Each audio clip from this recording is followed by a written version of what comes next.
How do? Quick base one for you today. Look at this. Made in Japan. It's someone's signature that I cannot read on the back. But it's cool. It's a P body with a J neck. And the cool little lollipop tuners on the top. It's a really cool bass. Really nice burst in it as well. It's nice, isn't it? I like it. It's in for a little bit of work. The truss rod is pretty much maxed out, and there's still quite a bit of relief in the neck. So we're going to give it a bit of a heat press, and just show you how we go around fixing that. Same as, I don't know if you can see over there. There's another MIJ Squire there that's getting a heat press just to pull the neck round to where I want it. They've got veneer boards on them. There's no planing out any problem in the board if we refret it. So heating it and stuff like that is generally the only way we get around it. I say we, me. But yeah, let me flip you around, show how much relief is still in the neck, and then we'll show you how I go about jigging it up to press it out. Right then, truss rod maxed out. There is still that much relief in it, which when you throw some string tension on there is going to put your neck into a massive amount of relief, but make the action ridiculously tall, and probably start fretting out down this end because there's too much relief in it. But right, there you go. There's the before. Hopefully the after's nice and where we want it to be. Right, kind of jigged up. That's the relief at the 7th fret with 0 tension on the neck. So what we're going to do is see if I can do this one-handed, which I don't think I can. But we're just going to tighten this clamp until we're touching all the way across.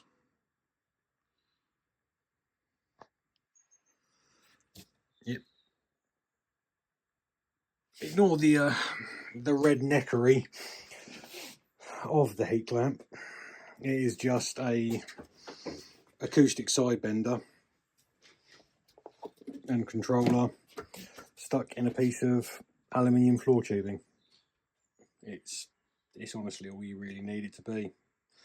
If you can find them, Araya did back in the days a fancy one with like proper U clamps, and if you could be asked, you could just buy U clamps and do it yourself. But I kind of like these just to apply the pressure I need to in the places I need to. Yeah, same as this one. You basically leave the heat on it, let it cook, not super hot, but so you can feel the heat come through the other side, like the back of the neck's hot, and just turn the heat right down so it's what goes low and slow. So that's what we're going to do with this one. We're going to see if we can get it to flatten out in the first couple of heat presses. Also, what you got to do is not do up the truss rod, but just snug it. There you go, just when it starts to get some tension on it. Just do it up to that point. Yeah, we're going to see if we can get it to flatten out.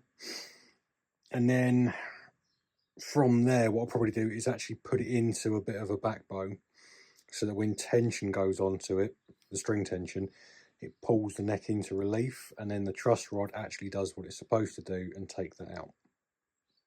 That's the plan anyway. We'll see what ends up happening. But that's stage one. Right then, little update. Only took one heat cycle and I just left it clamped up for a week while I was getting on with other things. And the neck pretty much straightened out. Truss rod is probably another half a turn or so before it's completely maxed out and sticks in a little bit of back bow. So what we're going to do now is a couple of shims, bend it in the middle, and a couple of shims down that end. And what we're going to do is try and introduce, sounds weird, but a bit of back bow into it. Then when strings are on it and it pulls it into relief, the truss rod isn't already maxed out, and it will do a little bit of work and it will straighten the neck out. So we'll give that a couple of heat cycles, see how it goes, and then I'll give you an update. Right then, there we go. Tiny little gap down there, but we're going to go with leveling to the top of the frets, and that'll be fine. That'll be fine. This is with zero tension on the neck, and we've got it flat. So when the strings go on it and that pulls it into relief, the truss rod will actually engage and do what it needs to do. So let's get this a very light fret level, mainly just to take out like a little whoop at that end. Recrown it, polish it, and get it set up.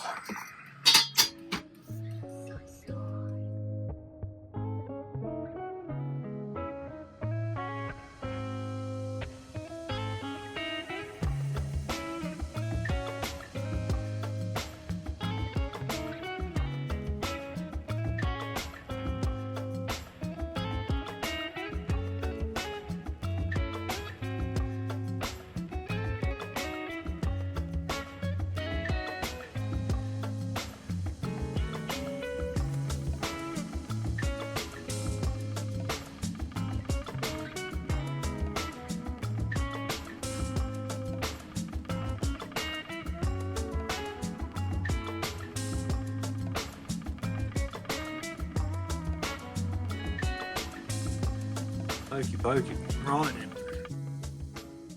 Got it strung up. Got a cap on the first fret so I can do this one-handed. Zero tension on the truss rod. And that's how much.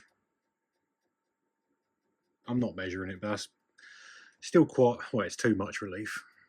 You know, unless it was a, I don't know, probably like 160 gauge string and it was in drop G or something. So pop the strings off, start engaging this, probably go backwards and forwards a couple of times, get it dialed in so we can get that flat. But that shows how much tension is on the neck, because that was in a back bow with zero tension on it. So that shows how much tension is on it with a, like a 45 105. Like, they're not even heavy strings. So I'll go backwards and forwards a few times. And there we go. Done. I have to find out whose signature it is because I can't actually read the signature. MIJ, it's a jazz neck on a Peabody and it's sick. The heat pressing, it had 2 cycles, one to straighten the neck, the other one just put it in a back bow, just so you don't like crank on it straight out of the gate. That put it into a back bow. String tension pulls it into quite a lot of relief, I think, because it's got quite a thin neck on it. And then the truss rod does what it's supposed to do and straightens the neck out. So it's all good. It's done. Set up. Action's currently 2mm to 1.5. Plays lovely. Pickup sound wicked. Intonated. It's cool. We're done. Hope the video helped. If it didn't, don't care. Yeah, you now know how to heat press things. It's not that hard, is it? Hope that helps you fix your guitars, or send them to me and I'll fix them. On to the next one.